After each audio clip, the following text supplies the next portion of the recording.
Yes, as you've seen them, Mr. Tope Fasua is right here with us in the studios. He's a special advisor to the president on economic affairs. Good morning, and thank you for coming on today. Morning, good to be here. Thanks for inviting me. Yeah, so economy, hugely significant in how people react, whether people win or lose elections, whether families can stay or not, whether people will stay in the country or leave the country. So, yes, we know that the president has promised a lot in terms of what needs to be done. But at the moment, even this morning, Daily is reporting for the 12th consecutive time, inflation galloping, as a matter of fact. So one wonders, maybe when governments have their meetings, if they look at these figures vis-a-vis their plans.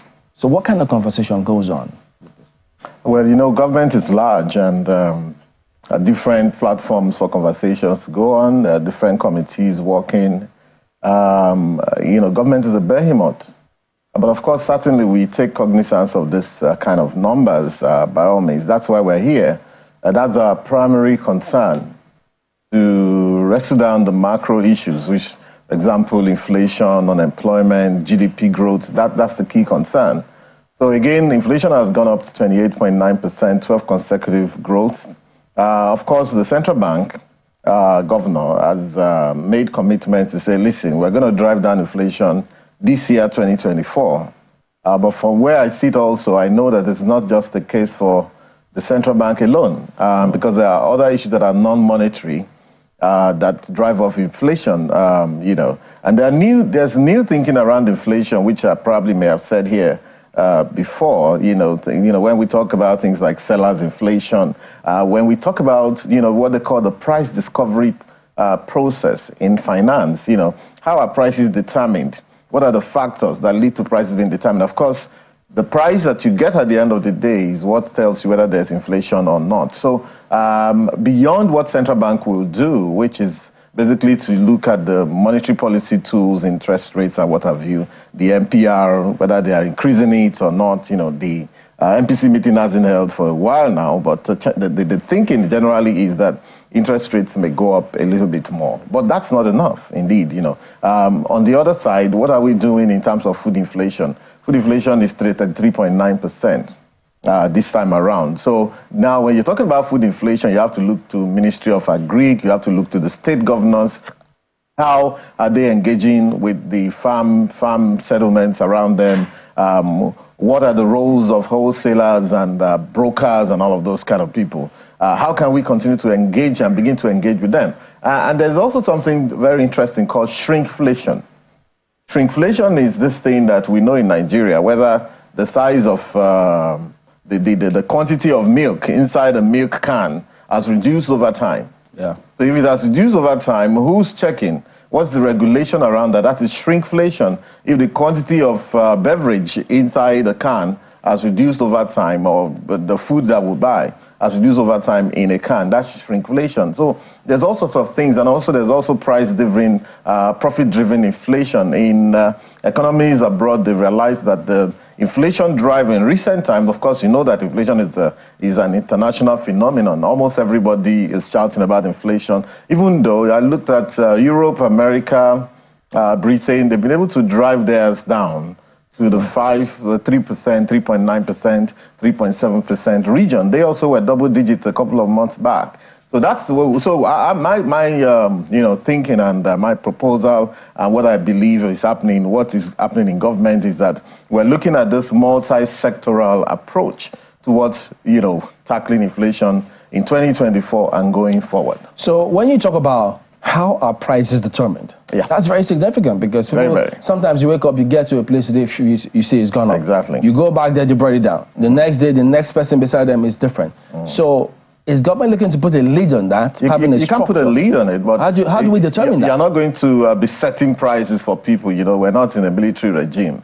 But what you must do is to engage with markets, with groups, with associations, if you like, people like Manufacturers Association, Chambers of Commerce, and of course, smaller groups at that level.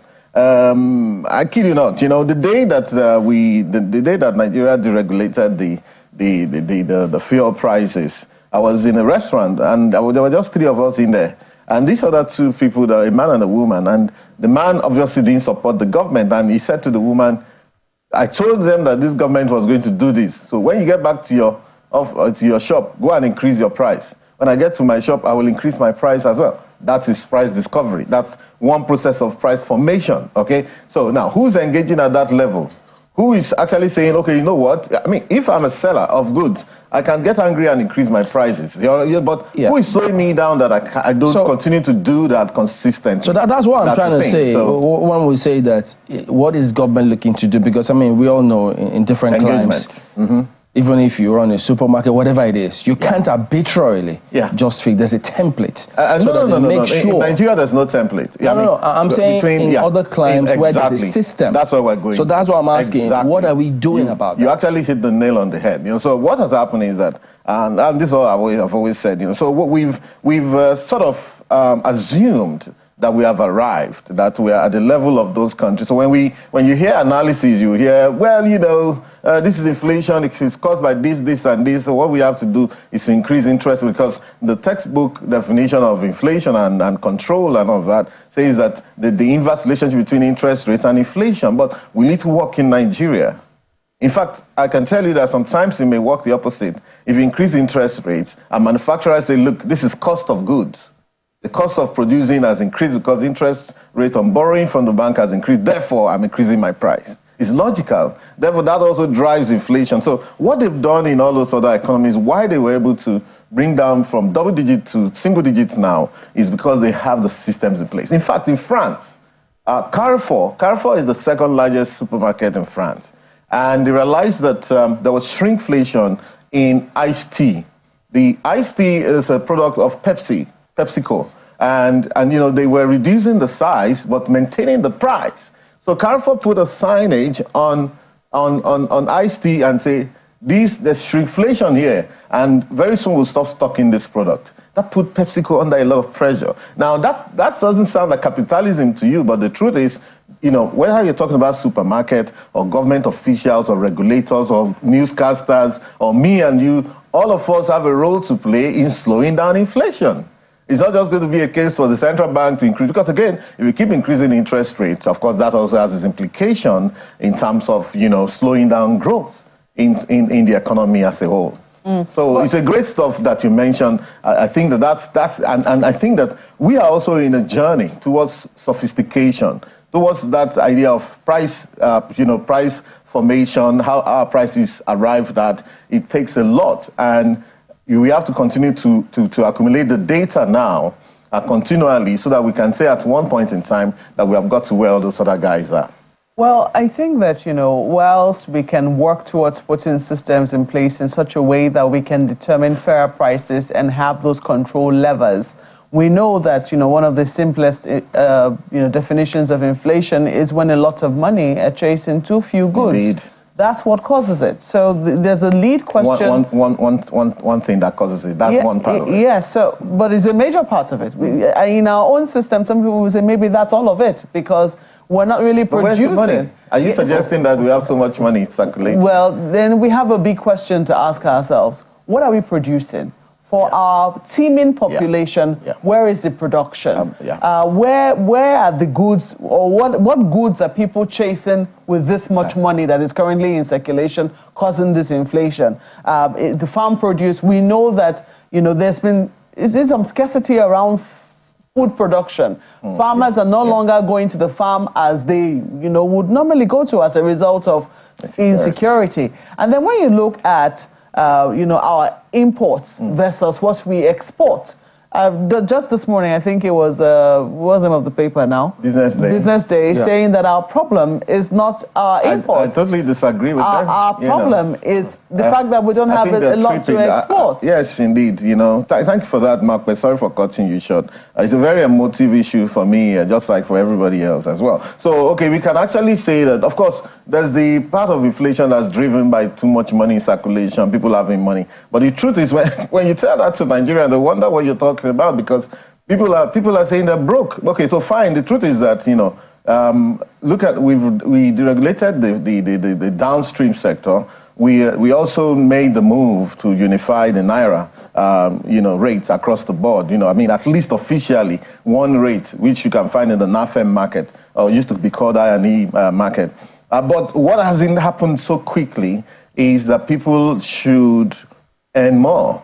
Okay, for example, we're still talking about the NLC, but the point is that according to the MBS, 88% of workers in Nigeria are working for themselves. Only 12% are working in a structured environment. And out of that 12% that are working in a structured environment, perhaps only half of them or less are working for government or are unionized.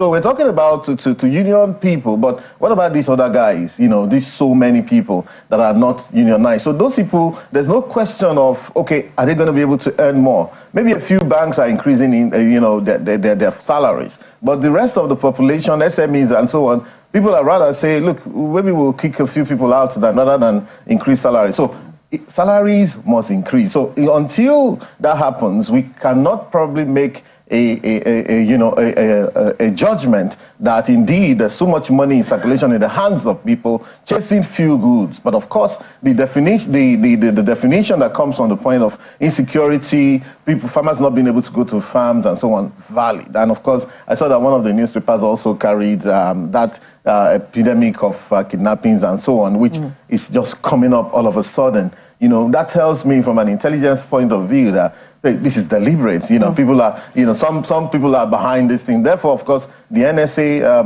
must get to that and ensure that we quell this immediately so that at least, but you see, what we're saying also is that, look, inflation phenomenon is a very complex phenomenon. It's going to come from different angles. What is going on in Nigeria now, the inflation, I think we have agreed in intellectual circles that a lot of that is coming from supply side in terms of the cost of producing goods, the cost of even importation. At some point in time, we were having imported inflation, meaning that if there was inflation abroad, and we're purchasing from abroad, then also we're bringing in inflation and adding our own double jeopardy. And of course, I disagree with Business Day, and they've been pushing that rhetoric. Even yesterday, I saw a news item from the same Business Day saying that importation is our problem. And I'll just say this and then land. Look, let nobody get deceived. We export crude oil, which is our major exportation, but only 30% of our export of crude oil is ours. Whether we're producing by, JV, a joint venture, or PSC, product sharing contract, or any other kind of contract, only that 30% is ours, or sometimes less, because we don't own the technology, we don't own the equipment. We have to rely on major companies to go and do that for us, and a lot of our production now happens deep sea, where the kind of technology you need to be able to drill down 2 kilometers into the earth crust, the kind of technology, we don't have it. Even the barytes that we have here in Jos, in Benue State, they don't use our barite. The barite is used for drilling. They import the barite from abroad. It's been a struggle to get them to use barites that are made in Nigeria. So we cannot, so let's not get confused with that. Apart from crude oil, the next biggest export we have is actually urea, fertilizer. We have about 1 billion of that. We export crude oil of about $47 billion. Then so we have to multiply that by 0.3% to know what comes to us. But on the flip side, we are also importing steel, the petroleum that we need, jet fuel, diesel and AGO and all of that on the other side, that actually cancels out the exportation of crude oil that we make. And so, of course, we're happy now that Dangote is coming up. So it cancels out. But I can give you, as I'm sitting down here, 30 different items that we import in Nigeria that are in the billions. I'm telling you that we only import 1 billion, we export 1 billion of fertilizer. The next to that is cocoa at about 600 to 700 million dollars. And then you have things like oilseed, sesame and all of that, sorghum and all of that, about 600, 500 million dollars. But on this other side, wheat alone, we import about $5 billion worth of wheat for bread and all of these things every year, okay? Pharmaceuticals, we import about $3 to $4 billion worth of pharmaceuticals. Apparel, these clothes that we wear, we import about $5 billion worth of that every year.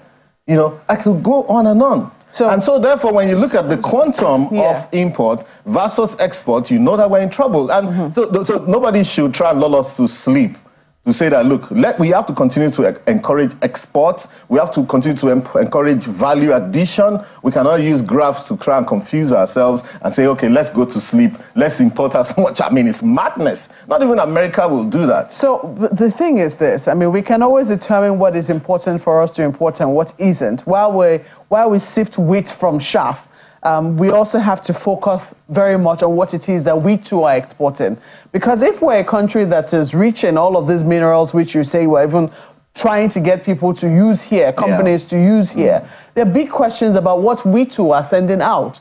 So if we're not sending it, and in what state we're sending them out? Because people have also talked, people have talked about the fact that we just send out crude oil the same way it is extracted from the earth. There's no value addition.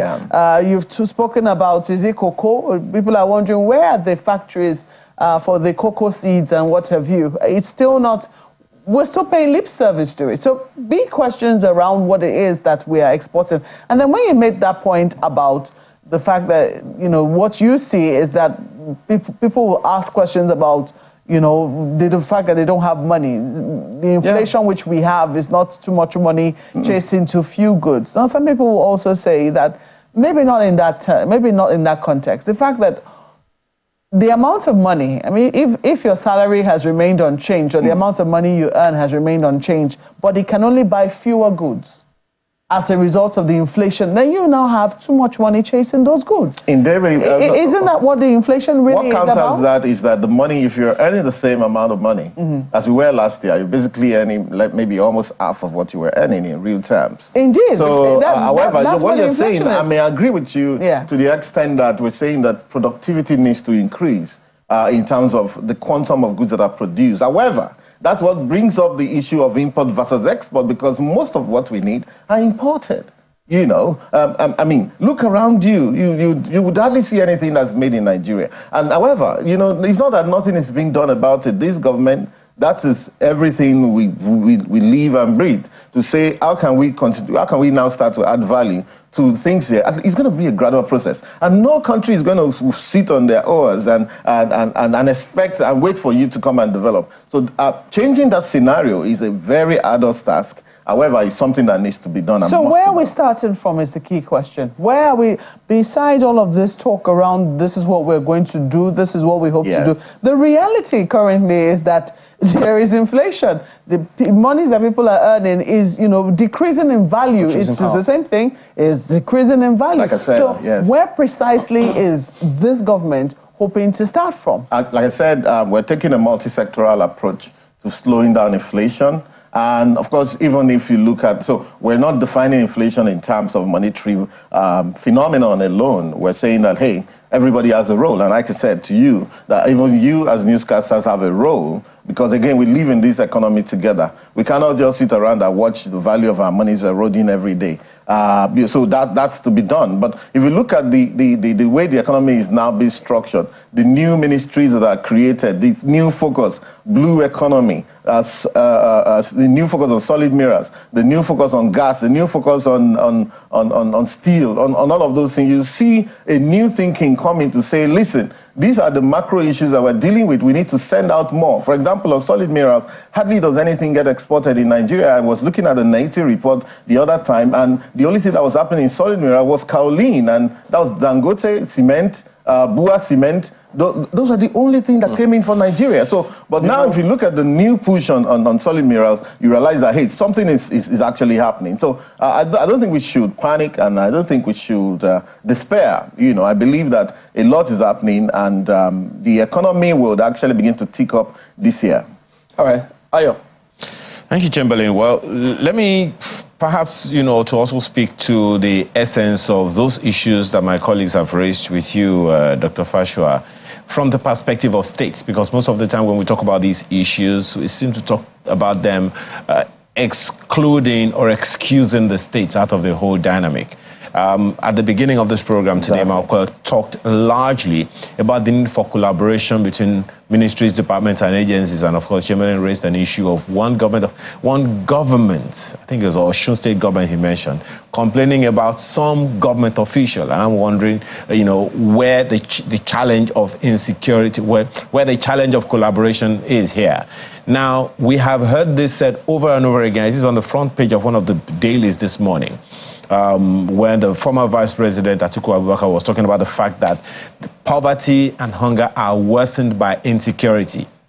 And we have also, you economists have also established that there is no way any economy will grow without security. So kindly factor that in, particularly in the light of the fact that these things happen in the states. Economies they affect people's lives at the states level. What are the thoughts that Nigerians should factor into their heads when they talk about their personal economies, the purchasing power and everything, particularly as it affects them in the different states of Nigeria where they are located? You know that thank you very much, Ayo. As much as we talk about inflation, there's also the breakdown of inflation state by state and also rural and urban. Urban inflation is about 31.3% as we speak. Rural is 27%. Many of our states are rural, but some of them also bear the biggest brunt. States like Kogi, in the last report, bore the biggest brunt of inflation. And somebody, I think it was Professor Waleke, who rationalized that maybe because Kogi is sort of a transit state, so a lot of things going on in there, and so there's a lot of activity in some parts, as So now, the issue is, first of all, that we have to drill down to the state level. It's not just a case for the federal government to battle with alone. Whether we're talking in terms of security, but you see, I think it's even more imperative because the key driver of our inflation is food inflation. And that means that we're not getting enough food production from the state level. That also means that the management of inflation at the state level is not up to par. The governors have a role to engage with the farms, with the farming communities, with the farming associations to know what's going on. Do you know that, as we're speaking right now, there are brokers, very sophisticated brokers, that are getting engaged in the agri-sector of Nigeria, who are the bulk purchasers? Some of them are foreigners, and so what do you know their intention? If they're very organized corporate people, then the motive is profitability. And in fact, the truth is that the profit that they're making, or the increases in the prices that we're looking at, does not get to the hands of the farmers. So the farmers are suffering, the consumers are suffering, a few very sophisticated brokers in the middle are smiling to the bank. And therefore that means that the role is for everybody to ensure that we wrestle down inflation. So there's a role for states to play. Security and economy is very, very interlinked. Without security, the economy without adequate security, the economy cannot grow. That everybody knows that. And of course, like I said before, now that we're seeing a resurgence, and it must be said that, it must be said that this security issue had tamed a bit. But maybe we cannot ignore it now. We're seeing even in some parts of Abuja and all of that. So again, I see a pattern. And if there's a pattern, it's down to the security advisor and all the people in the security apparatchik to ensure that they move against these guys and clean up the system once again. Some of these issues are politically motivated, all sorts of things going on. So to a large extent, I believe that we also can wrestle that down and tame the security issue and focus on the people. The focus continues to be on the people of Nigeria, and to live a better life, to have better value for money. But again, mind you, when the Naira was depreciated, one of the things that has happened is that we've been seeing a lot more export of cash crops to our neighboring countries. To places like Cameroon. And so I've seen some indices that show that, a lot of our people are That's now ironic, Dr. Fasua, if you can hear me. In order to get more CFA. That's a little ironic because on the one hand, the Naira. My apologies. On the one hand, you told us that we are not getting enough food from our farms. On the other hand, we are hearing now that Nigerians are actually exporting food. Quite an irony, I bet you would agree. But maybe if you can just help us say this, because we have to close in no distant time from now. What are the low-hanging fruits for our economy? Again, particularly at the state levels. What are the low-hanging fruits? We know that the economists such as yourself have told us that with Dangote refineries, products coming into the market, prices, would get a little better than what we have now. We are also aware that the agriculture, just as you said, if the SAPZs come on stream, as we have heard over and over again, that maybe things will get a little better and easier at the state level. For micro, small, and medium enterprises, for businessmen, particularly at the lower rung of the ladder in the various states, for Nigerians' purchasing power, what are the low-hanging fruits? And in how distant a future should we expect the impact of these low-hanging fruits on our economy, particularly at the state levels? Thank you. State level, yes, it's good that you're focused on states because, again, we have 36 of them, and, there's something called spatial diversification of an economy. You don't only diversify an economy product-wise, but in terms of the space, to ensure that there's stuff going on in Kano, there's stuff going on in Kaduna, in Maiduguri, there's stuff going on in Ebonyi and Co. Not just to look at just what's going on in Lagos, Abuja, Port Harcourt, and so on only. So the spatial diversification of the economy is very, very important. So we need to focus more on state, and I think that also, of course, the federal government is pushing the states. We have meetings that we, do from time to time, which focuses on ensuring that the states are gingered in that direction. So a lot is happening. When I mentioned earlier about, exports going out from Nigeria as a result of the depreciation on the value of the naira, it's not only food. If you go to the Aba area, they're pushing out a lot.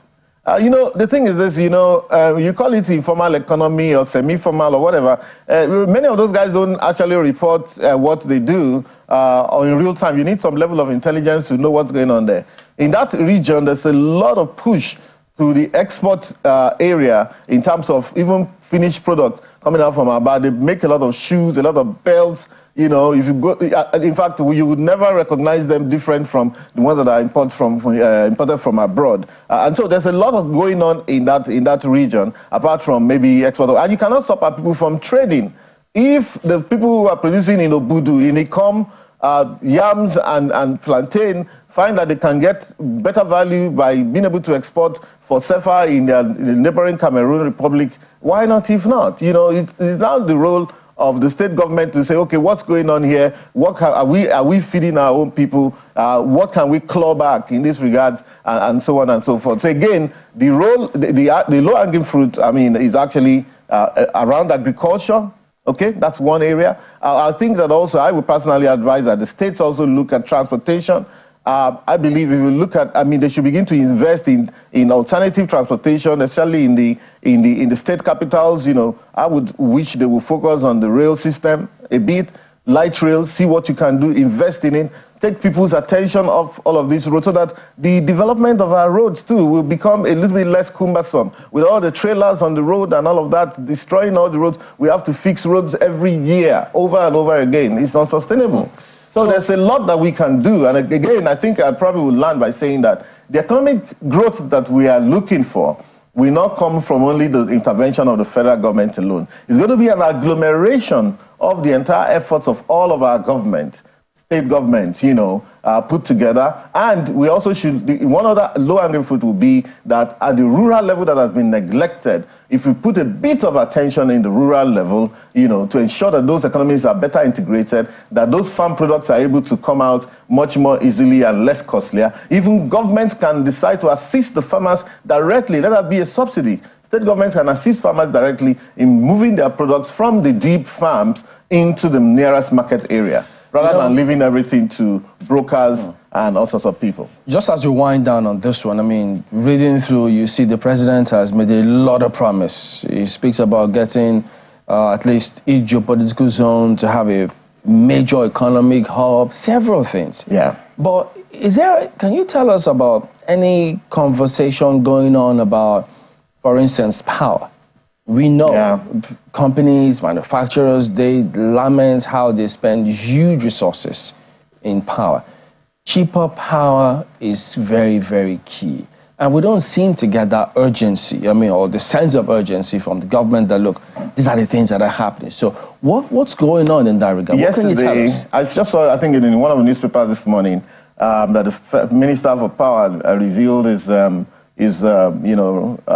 roadmap, a big roadmap for the sector. I think you can see that there's quite a bit of shake-ups going on.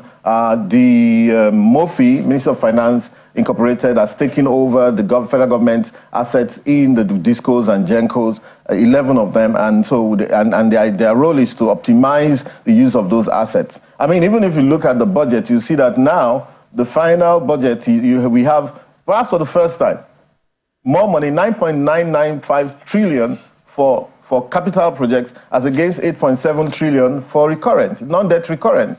The rest being debt servicing at 8.2 trillion. So for the first time, and so a new thinking is coming on. About a week ago, the Minister of Finance, Coordinating Minister of the Economy, issued a memo to the GOEs, government-owned enterprises, to say that, listen, new TSA arrangement, let's start afresh. And now they are ensuring that 100% of all the internally generated revenue of fully funded agencies make it straight into the TSA, into the CRF, Consolidated Revenue Fund, directly, systemized. I think that we are going to see magic. We're going to see magic in terms of much more revenue, which will now be able to use to reposition some of these places, especially within the year. Of course, you don't expect things to happen overnight, but within this year, you begin to see that the president did not make those promises for fun. It's something it actually means, and it's something we can achieve. We're not going to be resting on our oars in terms of some of these things. So okay. I believe that, but regarding power, of course, we have also already understood that, look, federal government interventions alone will not be enough. We need to be talking of alternative power, private sector investment, PPPs, and all of that. All the sources of power must make it to the table for us to get to where we need to get to. Well, for those who think that the economic team, that there has to be a lot more traction, would you be surprised if the president rejigs his economic team? Well, it depends on what you define as the economic team, actually, because perhaps most of a Minister of Power is part of the economic team, for example. So, but what the president has promised is, you don't perform, you shift. So you're going to leave us. That's what he said. You won't be surprised if some people absolutely, there won't be any. You can see months. That. I mean, given one or two of the scandals that happened recently, the swift action of the president, people are saying, hey, everybody is sitting up and saying that, look, this may be a different era entirely. Remember, the president is an auditor ab initio. So the weights that auditors think, if there's a financial infraction, you're not just going to walk away. People will have to pay for it. And I think that hopefully under President Tinubu, this country will begin to march forward definitively for the first time ever. So maybe put differently, don't be surprised if there's a ministerial reshuffle. I didn't say that. You said it. I didn't say you said so. I only said don't be surprised. Well, thank you for coming on, Dr. Tope Fasua, Special Advisor to the President on Economic Affairs.